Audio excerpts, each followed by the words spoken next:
కాంగ్రెస్ ప్రభుత్వం ఇన్నాళ్లు మైనార్టీలను ఓటు బ్యాంకుగా వాడుకుందని విమర్శించారు టీఆర్ఎస్ నేతలు. మైనార్టీల సంక్షేమానికి సీఎం కేసీఆర్ కృషి చేస్తున్నారని అన్నారు. నామినేటెడ్ పోస్టుల్లో మైనార్టీలకు రిజర్వేషన్లు అమలు చేస్తున్న ఘనత కేసీఆర్కి దక్కుతుందన్నారు. కార్పొరేషన్ పదవుల్లోనూ మైనార్టీలకు ప్రాధాన్యత ఇచ్చారని చెప్పారు నేతలు.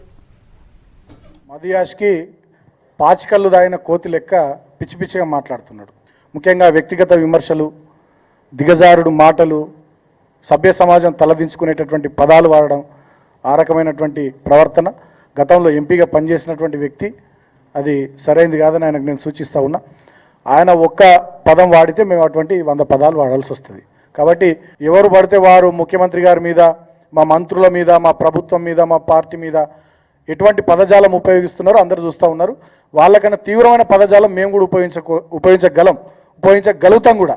కాబట్టి ఇష్టం వచ్చినట్టుగా మాట్లాడితే మాత్రం చాలా ఘాటుగా మేము కూడా స్పందించాల్సి వస్తుందని వారికి గుర్తు చేస్తూ, ఇవాళ ఎక్కడెక్కడైతే ఏ వర్గాలకు ఏమేం కావాలో వాటన్నిటిని కూడా ఐడెంటిఫై చేసి ఆ వర్గాలకు న్యాయం చేసేటటువంటి పని మా ప్రభుత్వం చేస్తూ ఉంది. దాంట్లో భాగంగానే కుల వృత్తులు కావచ్చు, చేతి వృత్తులు కావచ్చు, మిగతా ఇతరులకు సంబంధించినటువంటి అన్ని విషయాల్లో ఒక మంచి మార్పు తీసుకురావాలి, వాళ్ళ బతుకులు బాగుపడాలనేటటువంటి ఆలోచనలతోనే ఈ పథకాలన్నీ తీసుకొస్తూ ఉంది.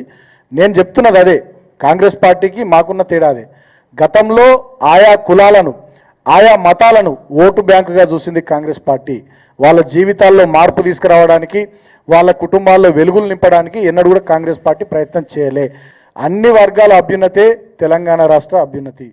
పవర్ పోయి పరేషాన్ అయిపోయి మతి భ్రమించి మాట్లాడుతూ ఉన్నాడు మదియాష్ గారు. మాట్లాడితే కేసీఆర్ గారి కుటుంబం మీద, కేసీఆర్ గారు, కేటీఆర్ గారు, హరీష్ రావు గారికి, అదేవిధంగా కవిత గారికి మేము మాట్లాడతాం. మేమంటా ఉన్నాం, అసలు కుటుంబ పాలన అంటేనే కాంగ్రెస్ పార్టీ నుంచి పుట్టింది. మేము ఒకటే మాట చెప్తా ఉన్నాం, మీరు ప్రతినిత్యం కుటుంబం గురించి కానీ మరి కేసీఆర్ గారి యొక్క కుటుంబం మీద మాట్లాడడం తగదని చెప్పి మదియాష్ గారికి ఒకటే మాట చెప్తా ఉన్నా, అవాస్తవాలు మాట్లాడకుండా వాస్తవాల్లోకి రండి, మేము చేసిన అభివృద్ధిని చెప్పండి, చెయ్యని వాటిని విమర్శించండి. కానీ అస్తమానం ఏదో నోటికొచ్చింది మాట్లాడతాం, ఇష్టం వచ్చింది మాట్లాడతామని చెప్పి కరెక్ట్ కాదని చెప్పి ఈ సందర్భంగా నేను మదియాష్ గారికి చెప్తా ఉన్నా.